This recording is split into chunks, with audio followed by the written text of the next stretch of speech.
waj'alli lisana sidqin fil akhirin. Ini perlu dimengertikan. Jadi ketika Syekh Abdul Qadir wafat, orang menulis manaqib. Manaqib itu biografi kebesaran atau keagungan. Itu juga wali-wali yang lain. Karena kebaikan itu harus sunnatan mutaba'ah. Kebaikan itu harus kebaikan yang terus menerus. Ya, jadi orang suka dipuja kalau niatnya baik supaya ditiru itu baik. Ya, disebut waj'alli lisana sidqin fil akhir. Makanya Nabi itu anteng karena ditulis kitab-kitab madaih. Kitab madaih itu kitab-kitab yang muji-muji Nabi. Mulai berjanji, tiba, terus apa, berburda. Karena kalau nggak ditulis kebaikan seseorang itu anak turunnya atau murid-muridnya itu nggak bisa niru. Makanya di antara doa Nabi Ibrahim itu waj'alli lisana sidqin fil akhir. Jadi yang dikenang dari Nabi Ibrahim itu tauhidnya, loyalnya sama Allah, terus keinginan agama ini awet. Nah, itu yang paling pokok Habib Abdullah, keinginan agama ini awet. Sehingga nikah itu disunatkan supaya ada terus turunan orang-orang baik. Takutnya kalau bandar narkoba punya turunan banyak, maling punya turunan banyak, orang-orang PKI punya turunan banyak. Sementara orang-orang baik nggak punya turunan banyak. Makanya dua itu kan nggak takut istrinya ya 4. Kita ingin turunannya. Daripada tambah 1 hilang 2. Biasanya kalau orang latihan Mia itu kalau tambah istri 1 hilang 2. Karena dua-duanya kecewa akhirnya lari semua. Jadi kan nggak ada terjadi itu maka ya sebetulnya bagus tambah anak tambah bagus. Cuma kalau kita tidak bisa merumat ya tambah anak tambah menterlantarkan, bukan tambah baik tapi tambah. Tapi kaidah umumnya gitu. Bukti paling mudah gini. Kenapa Rasulullah SAW itu dari sekian Nabi dipilih yang turunannya banyak? Karena logikanya kebaikan harus terus menerus. Ya kebaikan harus terus menerus. Nah, tentu yang paling mudah jadi orang baik kelapa ya Suriah. Baik Suriah gen, kedua namanya Suriah gen atau Suriah sebab. Suriah sebab itu orang-orang yang mengikuti Rasulullah. Kayak jenengan semua itu kalau mengikuti Habib Abdullah itu disebut Suriah gen apa? Suriah gen. Ya, apa Suriah sebab? Suriah. Jadi ikut Suriah gen. Nanti yang tidak Habib namanya Suriah apa? Sebab. Suriah sebab. Karena mencintai Rasulullah, karena mengikuti Rasulullah. Makanya Nabi kalau ngendikan 2 kali kullu nasabin wa sababin. Qati'un yaumal qiyamah ila nasabi wa sababi. Jadi semua yang urusan dengan saya kata Nabi semuanya nanti terputus kecuali urusan dengan saya yang karena dia gen saya atau dia ngikuti jejak saya. Jadi semua kayak kamu zaman di dunia yang punya urusan dengan orang Islam, non Muslim, punya urusan dengan orang zalim. Namanya kita hidup di dunia, orang menghindari transaksi dengan non Muslim, prakteknya juga iya. Kamu beli mobil ya bikinan Jepang. Jadi yang benci Cina juga beli HP Cina. Nanti yang takut makanan haram dari warung yang murah. Kalau yang murah kadang-kadang juga sebagiannya haram. Jadi nggak bisa dihindari. Makanya orang harus istighfar karena makanan halal orang-orang soleh yang memaksakan halal juga nggak bisa menghindari itu. Ya makanannya daging, tapi dulu diolah sama wajan yang pernah dipakai goreng. Atau disentuh orang yang pernah nyentuh babi yang dia belum cuci tangan kayak standar cucian dengan salah satu turun. Jadi tetap sok-sokan halal itu nggak mungkin juga. Misalnya kamu makan daging kambing, tapi pernah dikelola orang yang pernah megang babi yang saat setelah itu nggak mensucikan standar Islam itu standar. Oh jadi unsur najisnya masih tetap. Gak ada usah gitu punya istri. Kamu provokator. Ideal itu udah bisa. Kayak kamu suka mertamu gini, juga gak pahala besar karena meninggalkan istri, meninggalkan kewajiban. Tapi kalau nggak silaturahim juga Islam itu putus karena nggak ada silaturahim. Yeah. Jadi kalau silaturahim terus ya istri kamu yang putus nanti. Pabrik bisa tutup semua kalau semuanya silaturahim.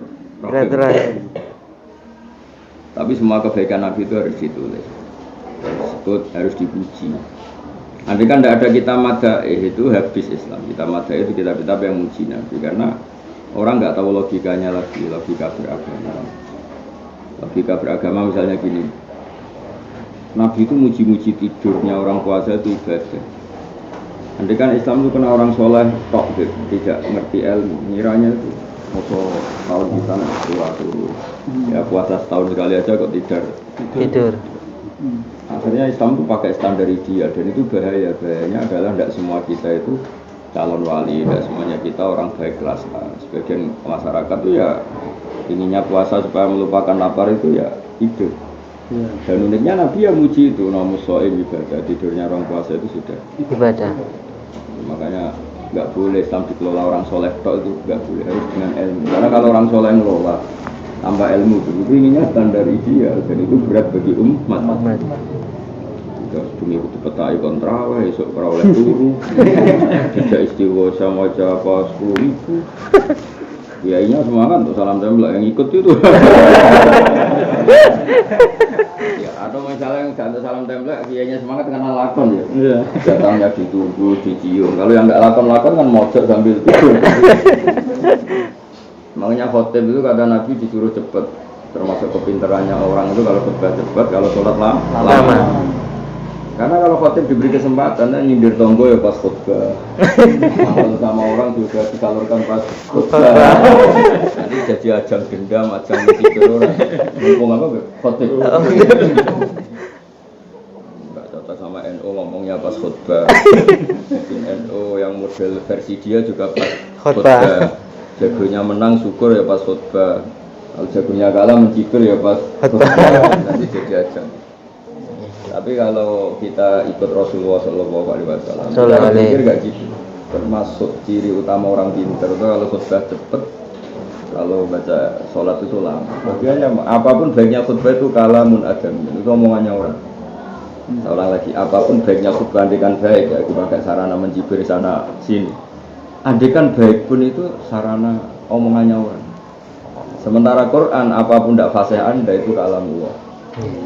Mosok pas ngendikan kalam wa cepet, pas kalamun adamiyun lama. Itu logika yang itu hebatnya Rasulullah Sallallahu Alaihi Wasallam. Itu yang tahu hanya ahlul ilm, ya yang tahu hanya ahlul ilm. Jadi ketika Rasulullah ngendikan min ma'innatir rajul, ketika ciri utama seseorang itu kelihatan ahli fikih kata Nabi, makanya di antara sifatnya Nabi apa? Wa yutilu sholata wa yaqsurul khutbal dunya. Nabi itu khasnya apa? Kalau sholat itu lama, kalau khutbah itu cepat. Padahal khutbahnya Nabi mesti benar. Kalau khutbahnya Nabi mesti benar. Orang mungkin benar, tapi mesti benar. Itu saja Nabi tidak lama-lama. Padahal kalamun Nabi itu mesti luar biasa. Dan Nabi pasti tidak mencibir sana sini, tidak membijak sana sini. Itu saja yang kelas A dan pasti benar aja cepat. Sholatnya lama. Sekarang kebalik, khotib itu lama. Sudah yang diomongkan nggak jelas. Ini agak jelas itu kalau dia ikut kelompok tertentu ya kampanye untuk kelompok. Ya, kalau muji kebenaran tertentu juga muji kebenaran tertentu. Padahal kebenaran tertentu ini kan tidak mewakili semua Islam. Ya. Misalnya ada orang suka masjid, aman kampanye itikaf terus. Kalau orang itikaf terus, pabrik bisa tutup, sekolah bisa tutup, pekerjaan bisa. Iya kan? Terus nanti yang suka sodako, kampanye sodako terus. Padahal sodako itu juga ada aturannya. Misalnya setelah kewajiban keluarganya terpenuhi, tercukupi. Terus prioritas orang dekat. Dawil kurba, wal yatama, al masa. Tapi mereka enggak. Mereka karena punya masjid, kampanye sodako itu untuk masjid. Nah, yang punya yayasan sodakonya untuk yayasan. Yang punya yatim piatu ya kampanye sodako untuk yatim piatu. Jadi kalaupun baik, mereka itu baik subjektif, baik subjektif. Nah, beda dengan Allah dan Rasul. Kalau sekali baik betulan. Makanya disebut kul ma anfaqtum min khairin falil walidain wal aqrabin wal yatama wal masakin wa ibnis sabil. Itu Quran nyebutnya banyak karena yang mewakili Islam itu banyak. Misalnya orang hanya sedekah ke yatim piatu itu baik, tapi yang kurang sisi yang akhirnya punya akibat buruk begini. Sebetulnya andaikan orang pakai hukum Islam itu tidak ada yatim yang terlantar, karena ketika bapaknya mati itu hukum wajib langsung ke paman-pamannya, ke bude-budenya, ke mbah-mbahnya. Makanya kata Mbah Mun itu, aku ya seneng yayasan yatim piatu, tapi wong kudu roh fikih. Saya juga punya yatim, anaknya kakak saya. Tapi di keluarga dia itu yatim itu nggak punya efek apa. Karena sekali bapaknya meninggal, kewajibannya langsung beralih ke paman-pamannya. Jadi kalau orang baik, cara nanggung ponakannya kayak orang tuanya. Tapi kalau kita nyun sewu, tapi yayasan yatim piatu tetap baik, asal perilaku mereka baik pasti baik. Saya ulang lagi pasti baik. Pasti. Tapi yang dilupakan kan anak ini beda. Dikelola orang yang tidak ada hubungan rahim. Mungkin makannya cukup, sekolahnya cukup, tapi dikelola orang yang nggak punya hubungan Rahim. Kalau di rumah pamannya sendiri, hak belinya masih, hak anak-anak masih. Misalnya biasanya anak kecil makan kan susah, dia bebas makan jam berapa saja. Jadi kalau di yayasan kan jamnya harus tertentu.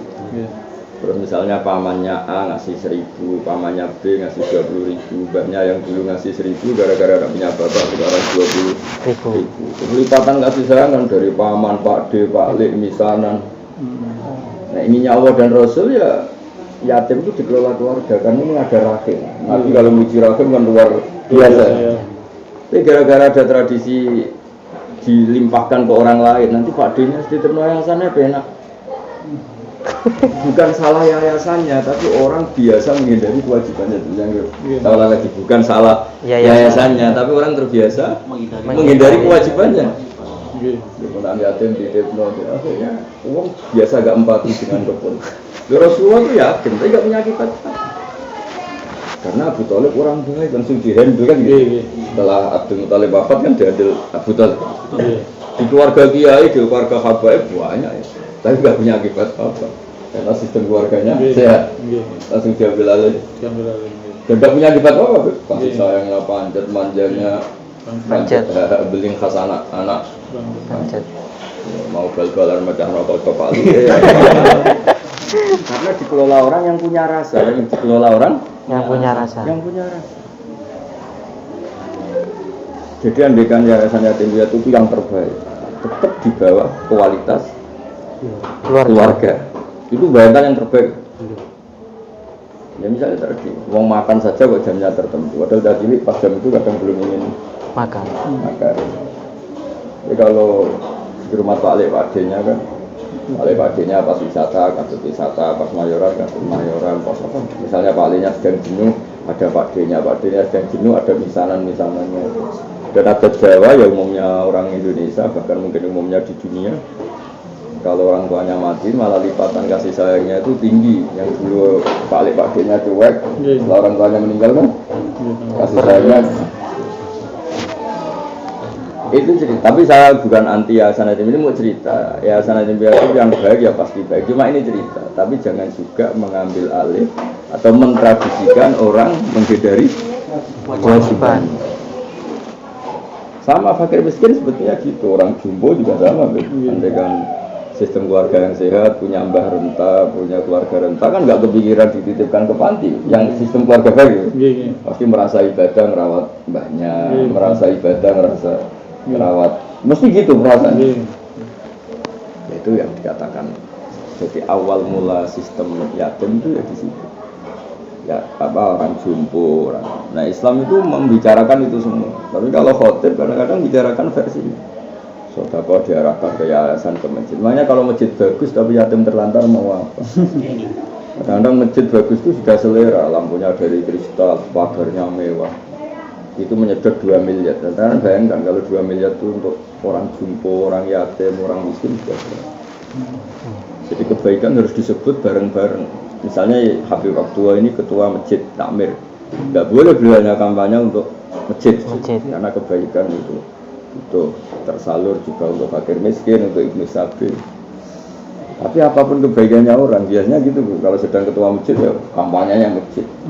Kalau sedang pengajian ya kampanyenya kebaikan itu seakan-akan untuk banyak acara pengajian dan seterusnya.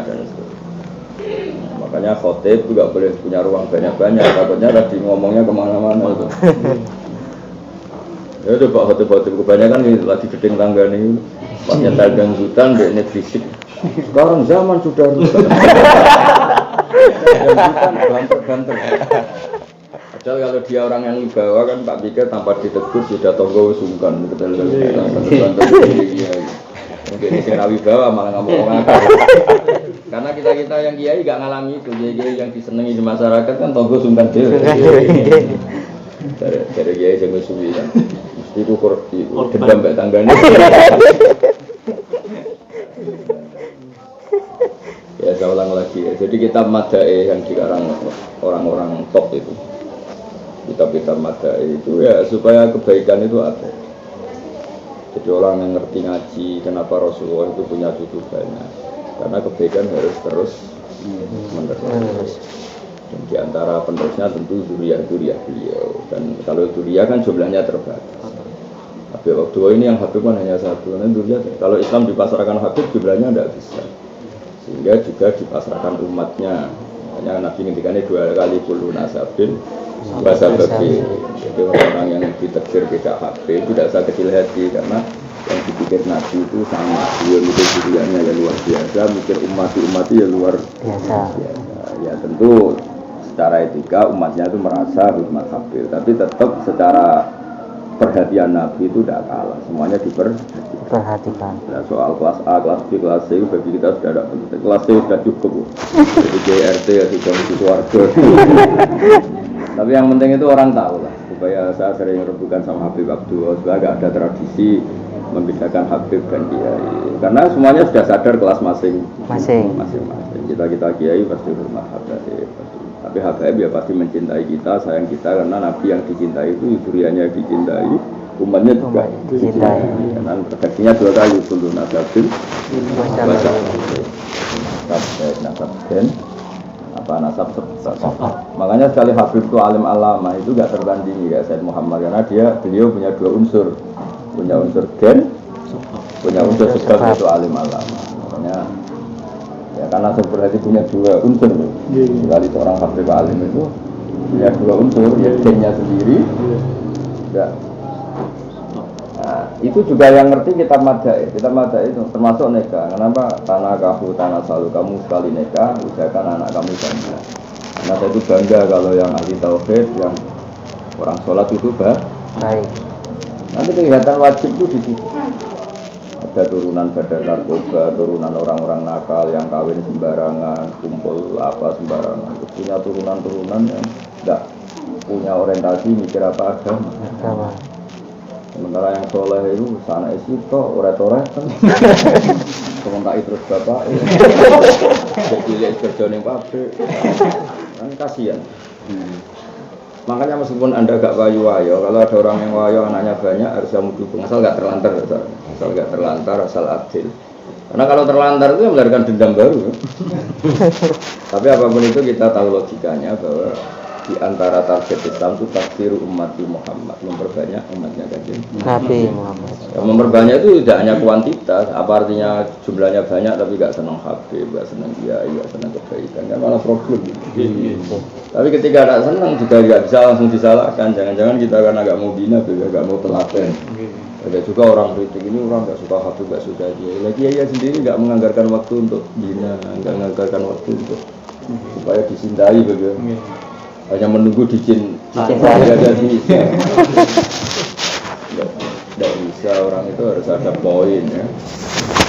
Makanya banyak sekarang orang yang hanya berharap. Itu gak ajaran Nabi itu melakukan sesuatu baru berharap. Jadi agama ini harus misalnya gini, kamu sayang sama istri, nafkahi secara benar, memberi nafkah secara benar, baru bisa berharap dicintai. Orang kamu terlantarkan kok kamu minta apa? Nah, itu kan nggak fair. Habib kiai juga gitu. Beliau yang telaten ngurusi umat, telaten bina ya pasti dicintai. Karena al insan abdul ihsan. Jadi kalau kita sendiri nggak pernah berbuat baik, menyalahkan umat, nggak mencintai kiai, nggak mencintai ini itu ya repot. Makanya ajaran fikih itu kadang-kadang itu sadis, tapi menurut saya sadis yang benar. Aturan main fikih itu agak sadis di bab ini, tapi sadis yang benar. Kalau suami tidak bisa nafkahi istrinya kalau diminta kumpul hubungan intim itu boleh gak mau. Jadi itu kan agak sadis. Artinya agak sadis itu rata-rata suami-suami pengangguran boleh gak dapat jatah. Tapi juga sebaliknya. Ajarannya juga agak sadis di sisi lelaki. Kalau lelaki sudah nafkahi, kok istrinya diminta hubungan intim nggak mau, itu hak nafkahnya gugur. Itu kan ekstrim, itu kan nggak corong Jawa kan. Iya sama ane hubungan gitu harus bayar kan. Tapi umat temen iki ya rai-rai ngene iki diwajibno. Jaluk jatah tok to iki. Napa kowe? Terus kowe re anake akeh kan. Sudah kere anake akeh sing nggo rezeki sing betul. Lho wis ngono dijudisi bojone lapor kiai, lapor bapak. Nah, kriminal gini tuh enggak usah ditanggapin. Kita enggak nafakoi, minta hubungan suami istri terus. Kalau yang istrinya ngomel, nyalain istrinya. Padahal hartanya warisan dari istri, apa saja dari istri. Jadi ajaran-ajaran yang kelihatannya keras, sadis itu, tapi bukan sadis yang berlebihan, kan keseakan-akan kan kayak sadis. Masa mau hubungan suami istri aja nunggu kita bisa nafakoi. Yang istrinya juga sama, masa dapat uang makan saja nunggu mau. Ya tapi aturan itu harus dibikin. Meskipun kita boleh toleransi, boleh empati, tapi aturan itu harus dibikin. Sama, khotib itu juga harus dibikin aturan, nggak boleh lama-lama. Karena sekali dilonggarkan syariat, itu tangganya kena semua itu.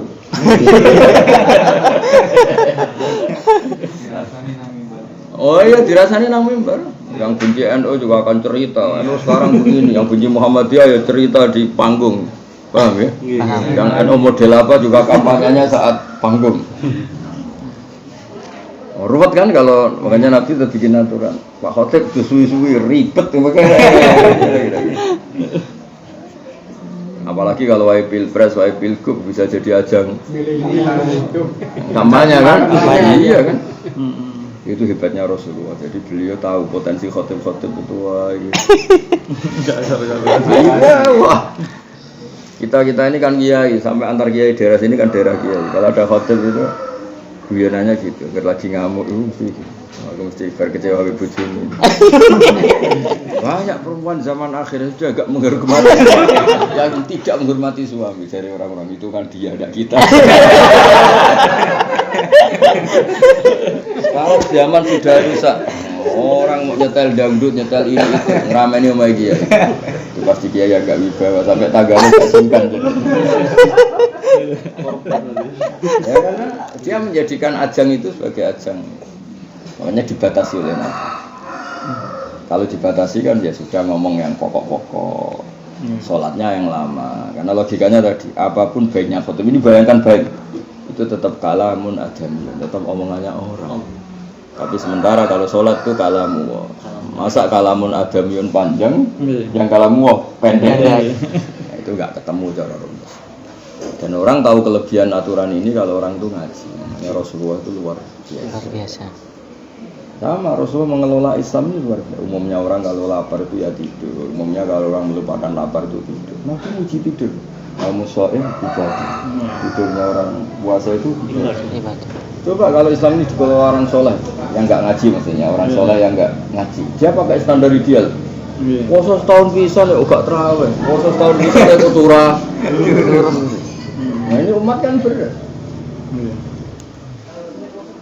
Tapi kalau dikelola orang alim, asal gak maksiat itu diapresiasi. Paham ya? Asal gak maksiat diapresiasi. Gak apa-apa tidur, tahu nak musuh ibadah. Terawih juga gitu, sementing terawih masuk 8 menit war. Sementing apa terawih. Terawih ada anak-anak main, sing mbah-mbah ngantuk. Nanti macam-macam khotib rebutan mimbar semacam. Nah langgar cilik gak rebutan ya, namun jamak kan rodok rebutan ya. Karena prestis apa? Prestis. Terus nanti api-apian baca Quran ini, terus gak apa-apa. Karena gak penting dunia ini ideal. Ya jadi di antara doa Nabi itu minta dipuji, tapi bukan dalam rangka hadul nafsi. Dalam rangka kalau nabi-nabi dikenang secara baik, orang tertarik ngikuti. Kalau tertarik ngikuti berarti ngikuti orang baik. Sama nggak apa-apa kamu muji Habib Abdullah, karena kalau muji orang baik ingin niru. Tapi kalau menghujat nanti orang terus trauma sama orang baik. Jadi ingin dipuji itu bukan dalam konteks nuruti nafsu, tapi supaya orang baik itu ditiru. Makanya kebaikannya Nabi saat dengan istrinya diceritakan, kebaikan saat dengan yatim diceritakan, kebaikan dengan apapun diceritakan. Padahal Nabi juga yang ngarang riya, karena kebaikan itu harus diceritakan supaya ditiru, bukan dalam konteks riya. Jadi gak apa-apa, misalnya kamu ceritakan Habib Abdul suka silaturahim sowan wong alim. Baik, jangan dibicarakan, suka keluyuran. Nanti orang itu kowe gak tertarik ngikuti Habib Abdul. Kayak kamu ini sejarahnya dari Habib Abdul sowan Gusba. Aslinya ya keluyuran sendiri. Tapi ya, supaya kelihatan baik ya dari Habib. Aslinya ya enggak. Sumpah. Ingin jalan. Jadi kebaikan harus jadi model. Ya saya ulang lagi, kebaikan harus jadi apa? Model bersama, gaya hidup. Ya kayak sholat di Indonesia itu luar biasa, sudah jadi gaya hidup. Sekarang tuh alhamdulillah, saya pernah disuani putranya Habib Wahab Jombang. Saya cerita seperti ini. Sekarang tuh barokahnya umat Rasulullah SAW. Memang benar-benar betul ulama warasatul anbiya. Ya, tapi saya ulang lagi, ulama warasatul anbiya itu maksudnya cek habaib, cek tidak habaib, cek umat biasa. Asal ada yang diajarkan ke umat itu warasatul anbiya. Jadi tidak harus ulama yang ideal kelas A, enggak. Misalnya ada mudin di ISO, dia tidak bisa ngaji takrib, tapi dia melakukan penyembelian yang benar. Itu juga pewaris Nabi, setidaknya dalam hal penyembelian. Ya, desa-desa sing lugu-lugu tun, petani yang jujur. Itu juga mewarisi Nabi karena Nabi suka ziroah, suka pertanian. Ada pedagang lugu utun, nggak bisa apa-apa, tapi nggak pernah ngurangi timbangan. Itu juga warisnya Nabi dalam hal timbangan. Ya, tentu ada waris-waris ideal kayak Sayyid Muhammad, kayak Mbah Mun, kayak Habib-Habib yang alim. Itu namanya ideal, Pak. Tapi sebenarnya semua umatnya Nabi itu entah berapa kadarnya pasti mewarisi Kanjeng Nabi entah berapa kadarnya. Sehingga supaya mereka tidak merasa tercerabut dari Nabi, bahwa desa-desa itu anaknya ayu. Ya saya ulang lagi, anaknya ayu wong larat. Tiap dilamar wong sugih gak sholat, mesti ra gelem. Apa kesugih lara sholat ora kepen di mantu ora sholat. Padahal mereka orang awam lugu, tapi tidak menjual anaknya. Dinikahi orang yang kaya enggak sholat. Jadi seperti ini harus diapresiasi sebagai pengikut Rasulullah SAW. Direwangi wani melarat sementing orang dimantu orang sholat. Kayak apa? Nanti yang senang santri juga gitu. Ada orang kaya raya tapi enggak pernah santri, mentalnya mental sangat modern tapi enggak punya etika sama Habib sama kiai.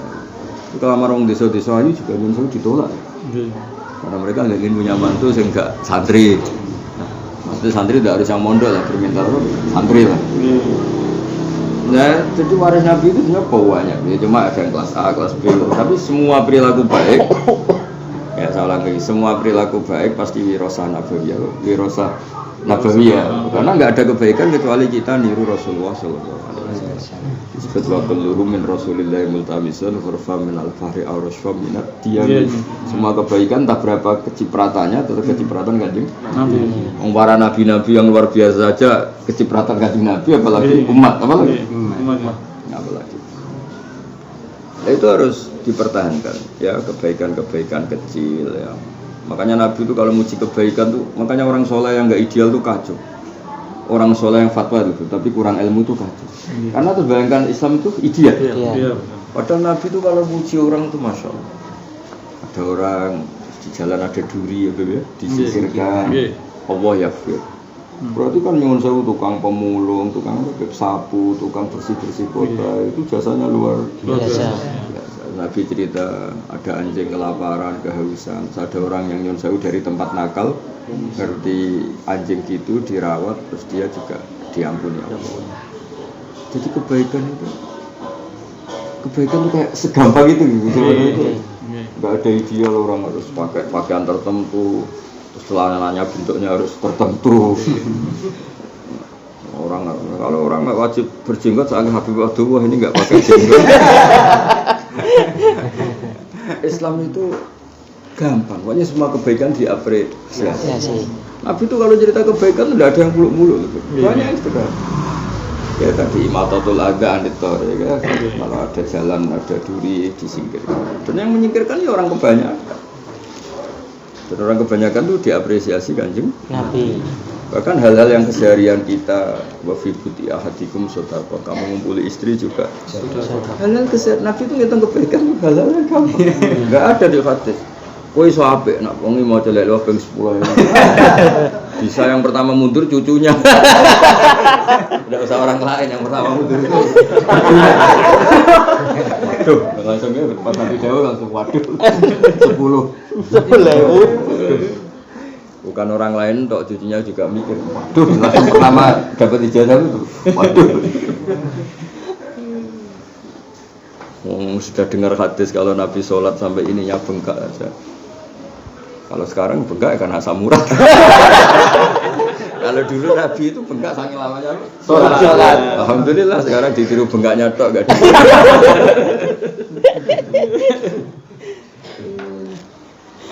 Tapi Nabi meskipun sebaik itu nggak pernah pakai ukuran baik untuk umatnya, lagi untuk umatnya ideal. Jadi untuk beliau mengukur ideal, tapi untuk umatnya itu. Coba kalau pakai ukuran ideal, habis kita. Habis. Nggak ada umat. Nah, sekarang orang banyak punya aliran dalam Islam itu inginnya kayak ideal. Iya benar. Ya kan kasihan. Iya. Padahal Nabi dulu itu sederhana, menyatakan kebaikan itu. Orang tidur tapi dia puasa, namun soem ya ibadah. Orang ngumpuli istri juga ibadah. Makan itu kan kebutuhan kita sehari-hari. Nabi ngendikan hatta matas alfi fi imra'atika. Jika sesuatu yang kamu bisa ngasih makan istri kamu itu juga ibadah. Ngelus-ngelus cayatin. Normal manusia yang normal itu ketemu anak kecil kan ngelus-ngelus gini. Itu kata Nabi orang yang seperti itu sama saya di surga. Padahal itu kan perilaku normal. Jadi intinya Nabi itu perilaku normal saja dipuji sama Nabi. Kamu ketemu teman sedekah senyum itu juga surga. Sekarang enggak tahu-tahu ada kelompok yang ukuran kebaikan kayak berat itu. Kamu tak ijazahi thariqah, syaratnya sila madhep ngulon taubah maca ngene. Waduh. Sunnah Rasul juga gitu, kamu harus jenggotnya gini, celananya gini. Nanti yang LSM juga kampanye terus peduli sosial. Katanya kesolehan apa? Sosial. Apa artinya itikaf di masjid tapi enggak peduli sama yatim? Padahal orang-orang yang sering itikaf itu ya peduli, cuma enggak di shooting gitu. Ya sebenarnya kan peduli juga, nggak ada ceritanya orang soleh kok sadis sama yatim. Iya tuh. Iya juga nggak ada ceritanya orang soleh kok nggak peduli apa sosial. Karena orang soleh mana solihun wong sing pantes, soleh mana layak. Cuma saya ulang lagi harus dengan ilmu. Karena kalau nggak pakai ilmu itu subjektivitasnya yang nggak nguati itu tadi. Dia pasti sepi. Milah-milah. Iya milah-milah sesuai selera dia, kelompoknya dia. Makanya saya meskipun NU itu konvensi Muhammadiyah itu tidak bisa. Bukan apa-apa, dari ngambil nama Muhammad aja kita harus hormat. Ya soal ada hal yang kita tidak cocok, ya di dalam NU juga ada hal yang kita tidak cocok. Tapi kita menghormati cara ngambil nama saja. Misalnya ini, jadi kita harus saling menghargai. Saling menghormati. Mereka sholat ya kayak sholat kita. Pendirinya juga teman Mbah Hashim, guru-gurunya juga sama. Soal di akhir-akhir ada perbedaan, itu tidak harus beda normal di dalam rumah sendiri banyak perbedaan. Kultur Habib sama Habib juga beda-beda. Kultur Kiai sama dia ya beda-beda. Itu kan ya biasa aja begitu. Jadi ya, semuanya itu umatnya Rasulullah Sallallahu Alaihi Wasallam. Kita ya soal kadang tidak cocok ya bawaan tetangga, bawaan kumpul, bawaan. Istri kamu aja tidak cocok sama kamu. Yang punya suami kayak gini yang mau itu siapa? Kalau nggak takdir kan nggak mau semua. Satu-satunya dipaksa mau karena ingat itu takdir. Kalau tidak ada yang mau. Sama kamu diam-diam juga nyesali punya istri seperti itu. Nggak berani ngomong, sekali ngomong diusir betul. Artinya nggak cocok itu kan ya normal aja, biasa aja gitu. Ayo coba apa ada di antara kalian yang puas dengan istri Anda 100%? Enggak ada. Istri kamu lebih gak puas. Bojo lanang wae lek nek njaluk kere. Dan jalan di tonggo suka tambah lara bebas. Sudah melarat ada pembanding kaya sayang istri. Nah, tetangga kamu, istri kamu akhirnya mereferensi ini kan. Itu suami rujukan. Jadi rumput tetangga lebih baik itu udah harus urusan biologis. Ya enggak mesti urusan saya, urusan hubungan biologis. Sebagai pembanding saja kamu sudah tuntas apa? Makanya saya kalau ada suami istri harmonis sering jalan-jalan tak panggil. Kamu jangan sering jalan-jalan harmonis, anaknya mapan, sopan, istrinya cantik, harmonis, sering beli bakso bareng tak bilang. Kamu jangan sering jalan-jalan gitu. Kasihan yang nggak mapan-mapan kalau kamu jadi referensi. Bisa gaduh di sana. Iya kan setiap suami tukaran sama istrinya atau istrinya ngamuk suaminya. Kamu jadi suami nggak kayak itu. Kamu jadi istri nggak kayak itu. Makanya kebaikan itu tidak terlalu muncul ya jangan. Nanti kasihannya yang lain. Nah, itu makanya kadang-kadang Islam itu menyarankan humul itu kebaikan yang nggak muncul-muncul banget. Karena ya kasihan ya, apa-apa itu ya diukur. Jadi gak boleh Habib Abdullah ngajak istrinya terus dirangkul naik Alphard bareng. Itu nanti orang-orang kayak istri kamu itu sudah Habib baik, kamu udah Habib udah baik. Ini baru kayaknya Habib Abdullah biasa-biasa saja. Orang itu gampang bikin rujukan itu gampang. Itu kalau beliau sudah Habib sama istrinya mesra, nanya Alphard. Orang-orang semua istri di kawasannya itu lihat tuh sudah Habib baik ganteng, kamu Jawa elek. Makanya saya tuh jarang pergi sama istri juga. Kalau saya sama istri ya baik. Karena kebaikan itu tidak boleh dipertontonkan berlebihan, itu melahirkan prahara. Buat orang lain itu. Iya, jadi ibadah ya gitu. Itu hebatnya Nabi ngajarin kita semuanya itu yang biasa. Yang biasa, ringan. Makanya disebut muktasid ya umumnya orang yang kira-kira gitu bebas, yang sedang-sedang saja. Veru umur apa? Ausadullah umumnya orang kadang-kadang tukaran sama istri kita juga tukaran. Itu nggak usah diajarkan, kan sudah pinter semua. Umumnya orang pernah harmonis ya pernah. Jangan harmonis terus nggak mungkin itu kan ya pernah. Juga syarat pantas-pantas. Ini pentingnya ngaji sama orang alim ya. Harusnya agama nggak boleh dikawal orang soleh berlebihan. Karena agama ini pernah trauma sama namanya Khawarij. Saya sering matur Habib Abdul, sering beliau memberi saran-saran kita semua. Mbah Mun sering cerita, agama ora tahu trauma ambek wong fasik, tapi trauma ambek wong soleh sing berlebihan. Itu Khawarij. Orang fasik itu nggak akan jadi panutan. Artinya gini, misalnya ada orang maling, orang koruptor, kan nggak akan jadi panutan dalam Islam. Karena sudah kelihatan nyon sewu nakal. Meskipun kita memberi hak dia tobat, tapi kan tetap nggak akan jadi panutan.